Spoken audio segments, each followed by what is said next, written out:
kids. It's your Uncle Jeff, and it's story time. Why don't you grab a cup of hot cocoa, sit by the fire, and let me tell you the true story of the Angry Cactus. Are you ready? Good. Once upon a time, there was two cacti, Charlie and Bob, who lived in the desert lands of southwest Arizona. Bob was a small cactus, but Charlie was a mighty 26-foot tall plant that towered over all the other wildlife in the desert. One day, two young men, David and James, decided to go cactus plugging. Cactus plugging, kids, is the practice of vandalizing or damaging cactus with either explosives or a shotgun.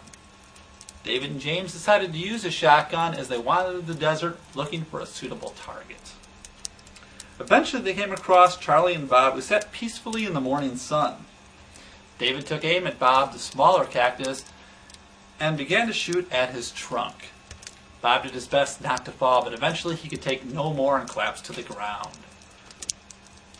Charlie, his friend, wanted to scream and yell in pain and agony, but cactuses don't have mouths or even vocal cords, so Charlie remained quiet.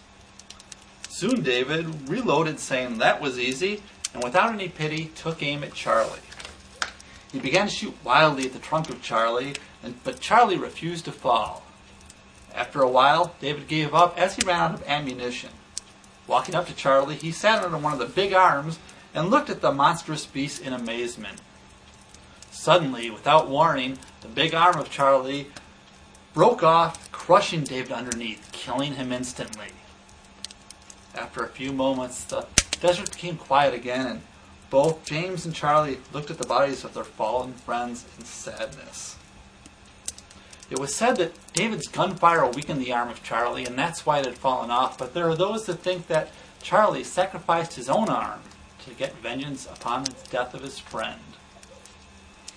And to this day, if you visit the deserts of southwest Arizona, you can hear David in the middle of the night cry out. Some think it's David apologizing for the damage he had done to the cactus, but there are those like me that think that David, down deep in his heart, he knows that being a ghost in the desert just sucks. It would be a lot better to be a ghost like in a house or a car or a boat or something, or even a doll like Chucky would be pretty cool, but there's just nothing in the desert to really haunt, so I mean, he's sort of stuck there. It's sort of a sad story on all accounts, really. I hope you enjoyed today's story, The Angry Cactus. We'll be back with you again next week for another exciting story. Now go away, Uncle Jeff wants to sleep.